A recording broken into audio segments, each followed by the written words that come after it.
Kocin togar Faransa Didier Deschamps ya sanar da zai ajiye aikin horar da kasar da zara an kammala gasar kofin duniya da za a Amurka da Canada da Mexico a 2026. Mai shekara 56 shine wanda ya daidai a makamin kocin togar kasar a tarihi, wanda ya fara aiki tun daga 2012. Ya ja ragamar Faransa ta lashe kofin duniya a Rasha 2018 da kaiwa zagayen karshe a Qatar da gasar kofin nahiyar Turai a 2016 a Faransar. Deschamps yana cikin mutum uku da suka lashe kofin a matakin dan wasa da kuma koci bayan Mario Zagallo da kuma France Mbeumo. Yau Alhamis ne ake sa ran West Ham United za ta gabatar da Graham Potter bayan da ta sallami Julian Lopetegui.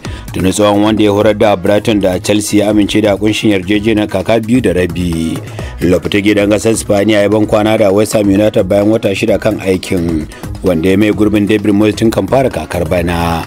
To sai dai rabon da Potter mai shekara 49 ya horar da ta Mola tun bayan wata 20.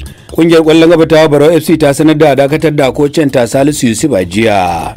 Yusuf, wanda ya karbi aikin wata 5 da ya wuce, ya ja ragamar wasa hudu a gasar ta Mola mai daraja ta 2 a Najeriya. Daga ciki ya canza rasbi a gida, aka doke shi karo 2 a waje. A jiya Tottenham ta fara jin kanshin zagayen karshe a Carabao Cup bayan da ta yi nasara kan Liverpool da ci ɗaya mai ban haushi. To sai dai kungiyar Anfield za ta karba kuncin wasa na biyu a cikin watan Fabrairu. Ita kuwa Arsenal na shirin ban kwana da kofin na bana, sakamakon da Newcastle ta je ta doke ta 2 babu ko ɗaya ranar Talata Emirates. A yau ne Real Madrid da Real Mallorca za su buga wasa na biyu a dab da karshe a Spanish Super Cup a filin wasa na King Abdullah a Saudi Arabia.